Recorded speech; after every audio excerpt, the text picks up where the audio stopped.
नमस्कार दोस्तों, मैं हूं रामेंद्र सिंह चौहान। आप अपनी बचत बैंकों में रखते हैं, आप अपनी बड़ी धनराशि बैंकों में रखते हैं, छोटी छोटी बचत बैंकों में रखते हैं, लेकिन बैंकों में कोई भी धनराशि रखने से पहले अब आपको एक बार बैंक की वास्तविक स्थिति यानी उसकी माली हालत पर जरूर गौर कर लेना चाहिए। वैसे जो भी राष्ट्रीयकृत बैंक हैं वह काफी हद तक सुरक्षित माने जाते हैं, लेकिन सुरक्षा अब यह यानी आर्थिक सुरक्षा अब यह कितनी भरोसे वाली है, इस पर कहना कुछ भी मुश्किल होगा। जी हाँ, राष्ट्रीयकृत बैंकों में जमा धन निवेशक खाता धारक बेहद सुरक्षित मानते हैं, लेकिन जो हालात पैदा हो रहे हैं, जो स्थितियां दिख रही हैं, ऐसे में यह कहना लाजमी होगा कि निवेशकों का, बचत खाता धारकों का या जो पैसा बैंक में जमा करते हैं खाता धारक, उनका धन कितना सुरक्षित है यह कहना बहुत मुश्किल होगा। जो हालात बन रहे हैं, बिगड़ रहे हैं, उससे एक संशय की स्थिति पैदा होती है। भारत सरकार कोशिश करती है, वित्त मंत्रालय कोशिश करता है कि बैंक सुचारू रूप से चलते रहे, लेकिन कहीं ना कहीं सरकार के दबाव में यह बैंक रहते हैं, भले ही वह निजी बैंक हो या सरकारी बैंक हो यानी राष्ट्रीयकृत बैंक। अभी हाल में एक आंकड़ा चौंकाने वाला आया है। यह पूरे बैंकिंग सिस्टम को बयां करता है कि आपका पैसा, आपकी धनराशि बैंक में कितनी सुरक्षित है, कितनी असुरक्षित है। अब देखें तो जो सामने मामला आया है, जिसको लेकर आर्थिक विशेषज्ञों के बीच में एक हलचल है, उनको लग रहा है कि यह इस तरह का जो हाल है या जो दशा और दिशा है बैंकों की, वह काफी खतरनाक मोड़ पर है, काफी गंभीर स्थिति में। अभी हाल में केनरा बैंक की एक सूचना बाहर आई कि 11 वर्षों में केनरा बैंक ने 1.29 लाख करोड़ रुपए राइट ऑफ कर दिए गए हैं, यानी लोन राइट ऑफ कर दिया गया है। केनरा बैंक ने 1.29 लाख करोड़ रुपए राइट ऑफ कर दिए। क्या लोन राइट ऑफ किया गया है 11 वर्षों में। यह चौंकाने वाली बात है, चौंकाने वाली खबर भी है कि आप बैंकों में पैसा जमा करते हैं कि आपका पैसा सुरक्षित रहता है। भले ही उस पर अन्य निवेश क्षेत्रों से कम ब्याज मिलता है, लेकिन अधिशंक निवेशक या ग्राहक या बचत खाता धारक या खाता धारक यह मानकर चलते हैं कि राष्ट्रीयकृत बैंक में उनका पैसा अति सुरक्षित है। तो चलिए आइए आपसे साझा करते हैं, आपसे बात करते हैं, आपके साथ कुछ शेयर करते हैं कि बैंक आखिर किस तरह से अपना काम करता है, उसका फंक्शन कैसा रहता है, वह किस प्रकार काम करता है। बैंक सामान्य तौर पर खाता धारकों से बचत खाते में पैसे जमा कराता है, यानी बचत खाता निवेशकों का, खाता धारकों का जो खाता खोला जाता है वह सामान्य तौर पर बचत खाता होता है। इसके अलावा भी करेंट अकाउंट होते हैं, फिक्स डिपॉजिट होते हैं, पेंशन योजनाएं होती हैं, बहुत सारी योजनाएं होती हैं जिनमें नागरिक अपने अपने खाते खोलकर पैसा जमा करते हैं। बचत खाता में कभी 4-4.5% ब्याज मिलता था। अब यह बचत खाते में ब्याज का प्रतिशत 2 से 2.5 और कहीं 3% तक है। तो बैंक जो काम करते हैं वो लोगों से पैसा जमा कराते हैं और उस पैसे को वह कर्ज के रूप में, चाहे वो उद्योग के लिए हो, छोटे मोटे कारखानों के लिए हो, लघु उद्योग के लिए हो या किसी भी प्रकार के कारोबार के लिए हो, बैंक लोन देता है। लोन देता है तो उस पर वह पूरी स्थिति की जांच करता है कि व्यक्ति क्या कारोबार करना चाहता है, उसका कारोबार कैसा है, उसका सिस्टम कैसा है, पूरा एक अध्ययन होता है, पूरा निरीक्षण होता है। इसके बाद उसे लोन दिया जाता है।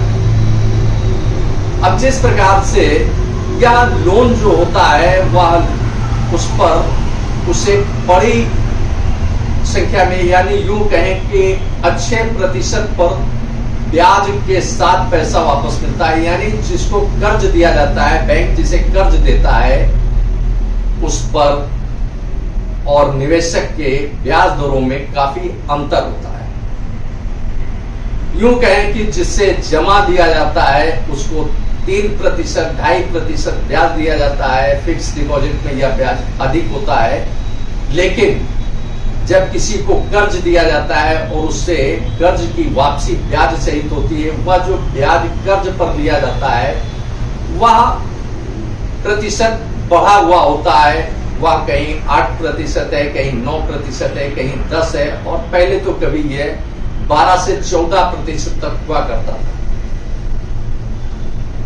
बैंक जो लोन देता है उसे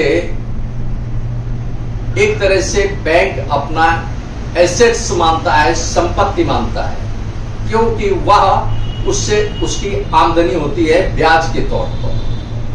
और जो फिक्स डिपॉजिट होते हैं या जो बचत खाता में जो पैसा होता है, करंट अकाउंट में पैसा होता है, वह बैंक की लायबिलिटी माना जाता है। इस तरह से आय और व्यय का एक सामान्य सा संतुलन होता है। जितनी जमा होती है बैंक के पास, बैंक करीब करीब उतना ही ब्याज लोन देने की कोशिश करता है कि उसके पास स्टोर न रहे, कैश स्टोर न रहे, उसके पास फंड स्टोर में न रहे। जो भी आवश्यकता है उद्योगों की, उसकी पूर्ति करे और उद्योगों को लोन दे। इस तरह से उसका कारोबार चलता है कि लोन देता है और जमा लेता है। लोन पर ब्याज अधिक लेता है और जमा पर ब्याज कम देता है। इस प्रकार बैंकों का यह एक पूरा सिस्टम होता है, चाहे वह प्राइवेट बैंक हो या सरकारी बैंक हो, सभी की यह रीति नीति होती है और इसी के आधार पर बैंकिंग कारोबार, बैंकिंग सेक्टर का बिजनेस इसी आधार पर चलता है। तो जैसा कि पहले मैंने आपको बताया, पहले आपसे शेयर किया कि 11 वर्षों में केनरा बैंक ने 1.29 लाख करोड़ रुपए का कर्ज, एक तरह से वो लोन राइट ऑफ किया गया। यानी इस धन को डूबा हुआ धन माना गया और यह 1.29 लाख करोड़ रुपए की धनराशि केनरा बैंक की डूबी मानी जा रही है। अब आप सहज अनुमान लगा सकते हैं कि जब इतनी बड़ी रकम बैंक डूबी मान सकता है तो उसके निवेशकों के, यानी ये एक समतुल्य होता है, एक तुलनात्मक आय व्यय का विवरण होता है कि अगर उसके पास जमा है उसी आधार पर वह लोन देता है कि जो पैसा उसके पास होगा वही तो वह लोन दे पाएगा। अब जिस तरह से ये चीजें सामने आई हैं उससे कहीं ना कहीं एक बड़ा आर्थिक संकट दिख रहा है बैंक के सामने, क्योंकि 10-11 वर्षों में जो लोन की राशि, यानी लोन का जो फंड था वह लोन राइट ऑफ किया गया है। इस तरह से पूरे सीन में देखें तो दिक्कत केनरा बैंक के सामने कम नहीं है। अब इसी के साथ एक बात और सामने आती है कि किसी भी बैंक को जो वह शेयर मार्केट में सूचीबद्ध है, लिस्टेड है, उसे हर 3 माह में जो भी डूबा हुआ कर्ज है, यानी जो लोन है और रिकवरी नहीं हो पा रही है, ब्याज सहित या बिना ब्याज के जो रिकवरी नहीं हो पा रही है, उसकी जानकारी वह शेयर होल्डर्स को दे हर 3 माह। लेकिन कमोबेश ऐसा होता नहीं है, जिससे निवेशकों को, शेयर मार्केट में निवेश करने वाले निवेशकों को जानकारी नहीं हो पाती है। जबकि बैंक को चाहिए कि वह हर 3 माह में अपनी रिपोर्ट स्टॉक एक्सचेंज के माध्यम से, सेबी के माध्यम से, जो भी उचित अथॉरिटी है उसके माध्यम से उसे देना चाहिए, लेकिन ऐसा नहीं होता है। अब आप सहज अनुमान लगा सकते हैं कि 1.29 लाख करोड़ रुपए की धनराशि कोई छोटी धनराशि नहीं होती है, जो उसकी केनरा बैंक की डूब गई है या डूबी है उद्योगपतियों के बीच में। और इसके साथ ही जो ये लोन राइट ऑफ होता है या उनके लिए होता है कि जो व्यक्ति या उद्योग लोन लेता है बैंक से और लोन देने की स्थिति के लिए वह सक्षम होता है, यानी लोन ब्याज सहित यानी with interest, loan with interest वह वापस कर सकता है, लेकिन वह देता नहीं है। इसके पीछे कई कारण होते हैं। ऐसे में उसे माना जाता है कि वह धनराशि डूब चुकी है और उसका मिलना बड़ा मुश्किल है। इसे कर्ज माफी नहीं कहा जा सकता है, क्योंकि कर्ज माफी होती है अलग। तो इस तरह से एक केनरा बैंक का जो 1.29 लाख करोड़ रुपए डूबा है, वह निवेशकों के लिए, बैंक खाता धारकों के लिए एक खास खतरा है। यह खतरा कम नहीं है, क्योंकि कहीं ना कहीं इसमें आर्थिक गड़बड़ी या कोई भी बड़ी गड़बड़ी रही होगी, जिसकी वजह से यह पैसा यानी 1.29 लाख करोड़ रुपए की धनराशि डूब गई उद्योगपतियों के बीच में, औद्योगिक घरानों के बीच में। यह एक बड़ी बात है और देश के लिए, समाज के लिए, निवेशकों के लिए यह एक बड़ी चिंता की बात है। तो अब आइए बात करते हैं इसी के साथ कि कर्ज माफी क्या होती है, क्योंकि यह जो उद्योगपतियों का लोन है, जो कर्ज है, वह राइट ऑफ किया गया है, यानी लोन राइट ऑफ किया गया है। यह एक विषय अलग है। यह सक्षम व्यक्ति होने के बावजूद जो लोन नहीं लौटाना चाहते हैं किन्हीं भी कारणों से, उनके लिए यह शब्द इस्तेमाल होता है। यह तकनीकी भाषा है जिसका इस्तेमाल बैंक करते हैं, इसे लोन राइट ऑफ कहते हैं। अब शब्दों का यह माया जाल आसानी से न सरकार समझाना चाहती है, न जनता को समझ में आता है। तो आइए इस पर बात करते हैं कि कर्ज माफी और लोन राइट ऑफ में क्या अंतर होता है। लोन राइट ऑफ का मतलब यह होता है कि जो सक्षम व्यक्ति है और लोन लौटाने की स्थिति में है, ब्याज सहित वह लोन नहीं लौटाता है, यानी जबरिया उससे वह लोन नहीं देना चाहता है, कुल आशय इतना होता है उसका। अब कर्ज माफी क्या होती है, यह भी आपके सामने शेयर करते हैं। कर्ज माफी अधिकतर या सामान्य तौर पर देश के किसानों की होती है। किसानों की जो कर्ज माफी होती है वह कहीं आपदा में फसल बर्बाद हो जाए या किसान की किन्हीं कारणों से आपदा हो या मौसम की मार हो या बाढ़ हो या अन्य किसी माध्यम से अगर वह किसान की फसल चौपट हो जाती है, नष्ट हो जाती है, तो उसके लिए शासन, सरकार घोषणा करती है कर्ज माफी की। अब अगर किसी किसान ने 10,000 रुपए कर्ज लिए और सरकार ने घोषणा की कि उसका कर्ज माफ किया जाएगा, अधिकतर होता यह है कि चुनाव के वक्त कर्ज माफी की यानी किसानों की कर्ज माफी की घोषणा की जाती है। तो जो किसान 10,000 रुपए कर्ज लेता है बैंक से कृषि पर यानी अपने खेतों पर जो लोन लेता है, उसे सरकार माफ करने की घोषणा करती है, तो सरकार वह 10,000 रुपए की धनराशि बैंक को भुगतान करती है और बैंक उसे सरकार से पैसा मिल जाता है और किसान का कर्ज माफ हो जाता है। यह एक दोनों विषय में अंतर है कि लोन राइट ऑफ क्या है और किसान की कर्ज माफी क्या है। अब इस प्रकार पूरे परिदृश्य में देखें तो देश के किसानों की किसानों के जो लोन है वह तो माफ होते रहते हैं, लेकिन उद्योगपतियों के बीच में जो पैसा जाता है, जो लोन जाता है, जो कर्ज जाता है, वह डूब जाता है। उसे डूबा हुआ बैंक मानते हैं। इस तरह से पूरे परिदृश्य में देखें, जो केनरा बैंक की सूचना सामने आई है, जो खबरों में आया है सामने, उसमें 1.29 लाख करोड़ रुपए की धनराशि उसकी डूब गई है। इसी तरह से पूरे सीन में देखें तो 2021 और 22 में 1,57,000 करोड़ रुपए की धनराशि डूब चुकी है।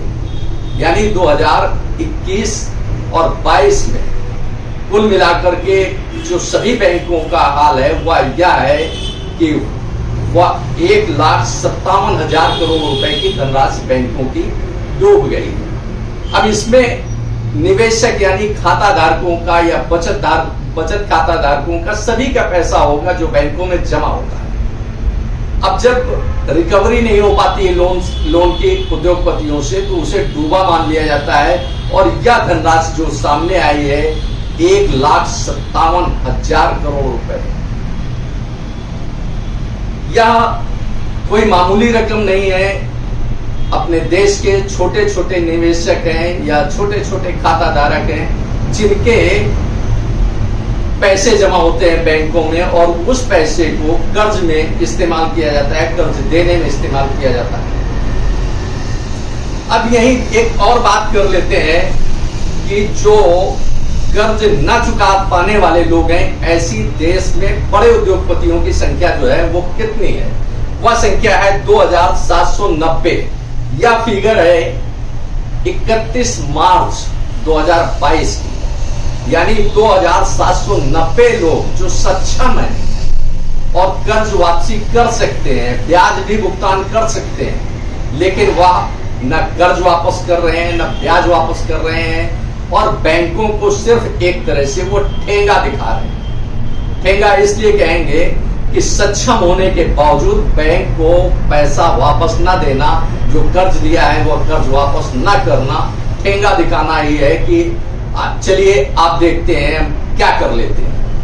यह एक गैर सामाजिक स्थिति है, लेकिन सरकार ने और बैंकों ने जो नियम कायदे कानून बना रखे हैं उसके तहत इसे डूबा हुआ पैसा मान लिया जाता है, डूबा हुआ कर्ज मान लिया जाता है, डूबा हुआ लोन मान लिया जाता है। यह एक विडंबना है देश की कि बड़े उद्योगपतियों को जो कर्ज दिया जाता है, और अगर वह जानबूझकर यानी सक्षम होने के बावजूद अपना पैसा वापस नहीं करना चाहते हैं, कर्ज वापस नहीं करना चाहते हैं, उसे लोन राइट ऑफ मान लिया जाता है, डूबा हुआ कर्ज मान लिया जाता है। लेकिन इसी के साथ ही अगर देखें तो बैंक छोटे मोटे लघु उद्योगों को, लघु उद्यमियों को भी कर्ज देता है।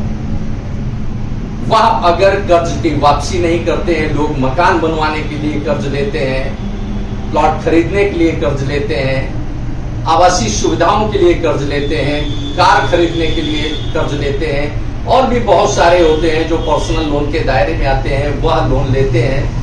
अब अगर ये छोटे छोटे जो लघु उद्यमी हैं या अगर पैसा वापस नहीं करते हैं, तो उनकी रिकवरी के लिए बैंक सख्त कदम उठाता है। अगर किसी ने कार खरीदी है और लोन लिया है तो उसकी कार घर से वापस खींच ली जाती है। उसने अगर मकान बनाने के लिए पैसा लिया है और लोन नहीं चुका पाता है, अक्षम है लोन चुकाने में, तो उसके घर की नीलामी की जाती है। यह एक बड़ी विडंबना है देश के साथ, समाज के साथ, बैंकिंग सिस्टम के साथ और आम आदमी के साथ, कि अगर छोटा व्यक्ति कोई लोन लेता है और वापस नहीं कर पाता है तो उसकी जब्ती से लेकर उसके खिलाफ अन्य विधिक कार्रवाई होती है। लेकिन उद्योगपति अगर कर्ज लेते हैं और वह नहीं चुका पाते हैं सक्षम होने के बावजूद, तो ऐसे में बैंकिंग सिस्टम कहता है, यानी बैंक का जो मैनेजमेंट है वह कहता है कि इस लोन को राइट ऑफ कर दिया जाए, राइट ऑफ कर दिया जाता है। अब इसे यूं कहना गलत ना होगा कि गरीब और आम आदमी का पैसा उद्योगपतियों को देकर बैंक अपना कारोबार तो चलाता है, लेकिन जब बात आती है छोटे निवेशक की यानी जमाकर्ताओं के पैसे वापसी की, तो कई बार होता है कि बैंक बंद कर दिया जाता है, क्योंकि इस समय बैंक के पास पैसा नहीं होता है कि वह अपने जमाकर्ताओं का पैसा वापस कर सके। तो इसलिए पूरे सीन में आप देखिए, खुद देखिए और महसूस कीजिए, चिंतन कीजिए, विचार विमर्श कीजिए, मंथन कीजिए कि आप जिस बैंक में पैसा जमा कर रहे हैं, जहां आपका खाता है, उस बैंक की आर्थिक स्थिति क्या है, उसकी माली हालत क्या है, बैंकिंग सिस्टम के यानी जो सर्विसेज हैं वो तो एक अलग बात होगी कि सर्विसेज को लेकर आप बैंक बदल सकते हैं, लेकिन इसी के साथ यह देखना बहुत जरूरी होगा कि जो बैंक ने लोन दिया है वह बैड लोन कितना हो गया है, यानी लोन राइट ऑफ कितना हुआ है। कितने लोग ऐसे हैं, कितने उद्योगपति ऐसे हैं जिन्होंने बैंक से कर्जा लिया और बैंक को जानबूझकर वह कर्ज ब्याज सहित वापस नहीं कर रहे। इस तरह से पूरे सीन में देखा जाए तो यह कहना गलत ना होगा कि आम आदमी के छोटा छोटा निवेश लेकर के बड़े उद्योगपतियों को दिया जाता है, लेकिन जब वहीं छोटे कर्जदार से पैसा वापस नहीं मिलता है तो बड़ी शक्ति होती है बैंक प्रबंधन की ओर से, बैंकिंग सिस्टम की ओर से। यह एक असमानता है, इसे यूं कहा जाए कि यह भेदभाव की नीति है, भले ही वह चाहे कानून के तहत हो या बिना कानून के तहत हो, या भेदभाव की नीति और रीति है। पूरे सिस्टम को इस पर गौर करना चाहिए और आपको भी देखना चाहिए कि जहां आप जिस बैंक में आप पैसा जमा कर रहे हैं उसकी आर्थिक स्थिति क्या है, वह जो लोन देता है उसकी रिकवरी हो पा रही है या नहीं हो पा रही है, या बैंक अपने लोन को राइट ऑफ कर रहा है। क्योंकि अगर राइट ऑफ कर रहा है तो यह आपके लिए किसी खतरे की घंटी से कम नहीं है। यह एक विचारणीय प्रश्न है आपके सामने, इसको एक बार गहनता से, गंभीरता से विचार अवश्य करें और बैंकिंग की माली हालत यानी बैंक की माली हालत जरूर देखें कि कर्ज जो दिया है बैंक ने उसकी वापसी कैसी हो रही है, ब्याज सहित कैसी वापसी हो रही है, एक पूरा सीन है। ऐसे में अगर यह कहा जाए कि छोटे आम आदमी का यानी जनता के पैसों को खुलकर लूटा जा रहा है तो शायद कोई अतिशयोक्ति न होगी, क्योंकि जो केनरा बैंक ने 1.29 लाख करोड़ रुपए का कर्ज डूबा हुआ मानकर उसे दरकिनार कर दिया है, लोन को राइट ऑफ किया गया है, या कहीं न कहीं देश के आम नागरिकों ने बैंक में पैसा जमा किया होगा जो अब डूब गया है। तो आप निश्चित रूप से यह सोच सकते हैं कि आप जहां पैसा जमा कर रहे हैं तो कहीं आपका भी पैसा डूब न जाए और बैंक आपको आपकी जमा धनराशि वापस करने से इनकार न कर दे। हालांकि सिस्टम यह सब रिजर्व बैंक के अधीन चलता है, लेकिन रिजर्व बैंक भी बहुत सारी चीजों को केवल गाइडलाइंस दे सकता है, बहुत सारी चीजों को देख सकता है, लेकिन जो लोन राइट ऑफ किए जा रहे हैं इसका न सरकार कुछ बोलती है और न रिजर्व बैंक कुछ बोलता है।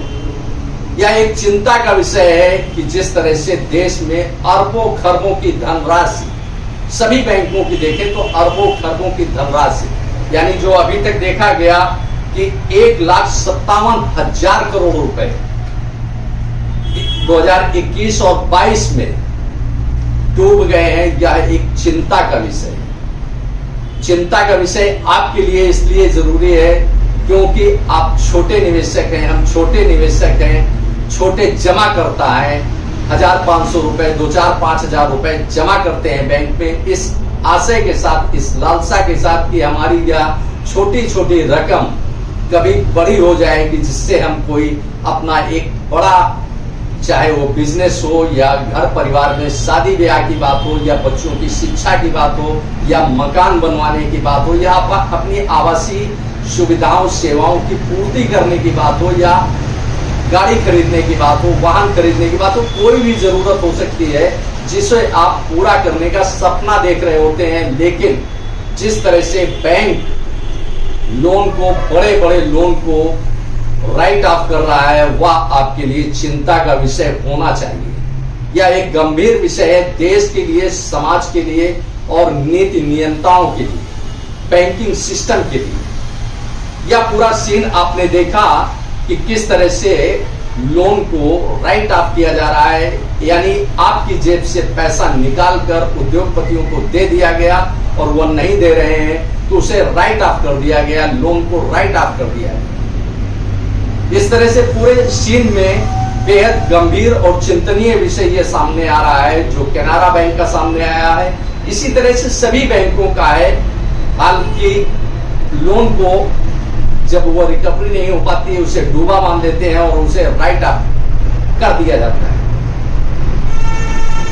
आपने इस वीडियो को देखा, आपको यह वीडियो कैसा लगा कमेंट बॉक्स में हमें अवश्य बताएं। वीडियो को शेयर करें। यदि आप हमारे चैनल पर नए हैं तो हमारे चैनल को सब्सक्राइब करें जिससे हमारे आने वाले वीडियो, आने वाले नोटिफिकेशन आपको मिल सके। दोस्तों वीडियो को लाइक करना ना भूलें। आप लाइक करते हैं तो हमारा प्रोत्साहन होता है, हमारा मोटिवेशन होता है। आपने वीडियो को देखा, आपका बहुत बहुत धन्यवाद। Thank you. जय हिंद, जय भारत।